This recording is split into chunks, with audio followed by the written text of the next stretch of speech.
connaissez Yokai Watch? Ce jeu aux airs enfantins qui cache son jeu. Aujourd'hui, on va voir des secrets terrifiants de Yokai Watch. Le chemin brumeux, la suite du tunnel sans fin de Yokai Watch 2, dont j'ai fait une vidéo qui est dans la description dans Yokai Watch 3. Avant que la vidéo commence, installez-vous confortablement, prenez vos popcorn, sans oublier de vous abonner, de liker et de rejoindre le Discord parce qu'il y a un événement jusqu'aux 100 membres qui vous permet de débloquer le rôle élite.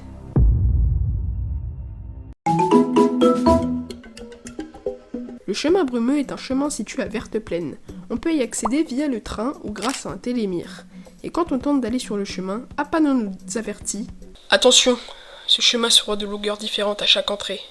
Il est impossible de revenir en arrière. Il est impossible de sauvegarder en chemin. Cette fois-ci, rien à craindre. C'est un simple champ comme les milliers présents à Verte-Plaine. Donc, rentrons dedans. Le chemin brumeux dispose d'une histoire bien à lui en 7 jours et je vais vous la raconter. Jour 1. En marchant, une étrange silhouette noire qui ressemble à un alien apparaît derrière nous et disparaît aussitôt. En quittant le chemin brumeux, on arrive au lac Lotus, un lac chill qui doit être le même que celui qu'on aperçoit en quittant le tunnel sans fin pour la première fois. Mais pendant un autre moment de l'année, Dolores, la petite fille du tunnel sans fin, flotte sur le lac. Si on lui parle, elle nous dit « Là, il est là !» Puis elle disparaît. Jour 2. On voit une fenêtre qui s'ouvre avec Dolores qui nous regarde et en quittant le chemin, on arrive au cap du crépuscule. Encore un lac où l'alien se trouve sous un torii, Dolores flotte à côté. Jour 3. On voit encore une fois la fenêtre avec Dolores et en quittant le chemin, on arrive devant une maison.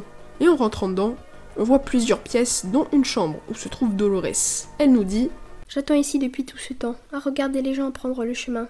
Regarde, un autre toit s'approche. » Puis un clone de Nathan apparaît avec l'alien derrière lui et on prend sa POV, sans pouvoir revenir dans la maison. Jour 4, le jeu se retourne et l'alien part en volant, et en quittant le chemin, on arrive aux cascades de l'autre monde, et Dolores se tient au milieu de ces dernières. Elle nous dit « Oui, il est revenu, l'heure est proche. » Jour 5, le jeu se retourne et un homme fait le poirier. Il se demande ce qui se passe, et il nous dit de ne surtout pas le pousser.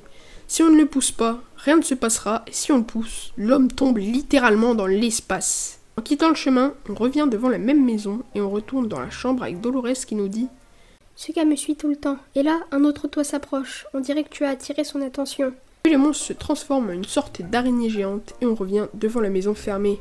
Jour 6. L'araignée arrive devant nous et une course-poursuite se lance jusqu'à arriver devant une barricade en bois où le monstre ne peut pas continuer à cause de sa taille. En quittant le chemin, on revient à la maison dans la chambre de Dolores et elle nous dit « Bien, il est presque arrivé, alors... prêt à te retourner ?» Puis le monstre qui s'appelle Rodin nous attaque et un combat de boss se lance. Lorsque vous vous baladez dans le chemin brumeux, un lot d'événements peuvent se passer. Voici une liste de quelques-uns dont je n'ai pas parlé dans ma vidéo Tunnel sans fin. Plus vous avancez dans le chemin, plus les champs des deux côtés seront plus sauvages et la météo pourrait changer fréquemment.